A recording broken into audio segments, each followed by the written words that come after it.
The night was thick with fog as the Broaddus family stood before their new home, a towering house on 657 Boulevard.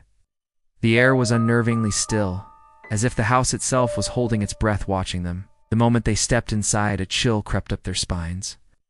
The grand staircase loomed ahead, its wooden steps groaning under their weight. A strange feeling settled over them, a sensation of being observed, though the house was empty. Or so they thought. Derek Broaddus brushed off the unease, telling himself it was just the stress of moving. But that night, as the family settled and the silence of the house grew oppressive, the wind outside rattled the windows, but inside something else stirred. The faint sound of whispering slithered through the halls, barely audible yet impossible to ignore. The first letter arrived the next morning. White envelope, black ink, no return address. Derek's hands trembled as he opened it. Dearest new neighbors, I have been watching 657 Boulevard for decades, _. It has been the subject of my family for generations, _. Did you bring me the young blood I requested? Derek's stomach twisted. Who was watching them? What did they mean by young blood that night? Maria Broaddus woke with a start.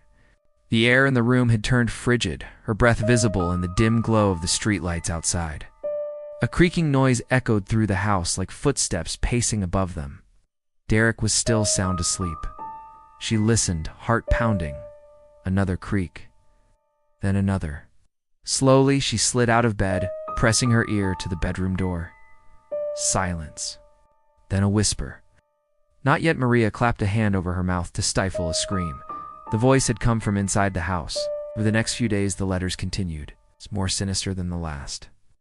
They spoke of the house's history, of those who had come before, and of those who had suffered. They spoke of watching through the windows, listening through the walls, knowing the family's every move. The children grew restless. The youngest complained of nightmares of shadowy figures standing at the foot of his bed watching. One night their daughter ran screaming from her room, insisting she had seen a face in the vent staring at her unblinking.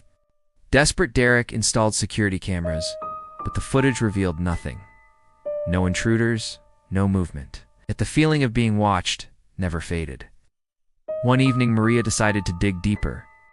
She scoured old newspaper archives, uncovering a chilling detail. In 1932, a young girl had gone missing from the house, vanishing without a trace. The only clue left behind was a single letter found on her pillow. The words were eerily familiar. I am pleased with the young blood you have given me that night.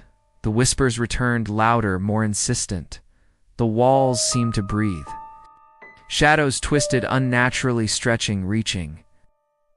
Maria stood frozen as a cold gust brushed against her cheek, like invisible fingers caressing her skin. The next morning they fled, leaving everything behind. Weeks later, the police searched the house, finding no signs of forced entry, no evidence of an intruder. But when they peeled back the wallpaper in the basement, they found something else. Etched into the wood beneath were dozens of names. The missing, the lost, the taken.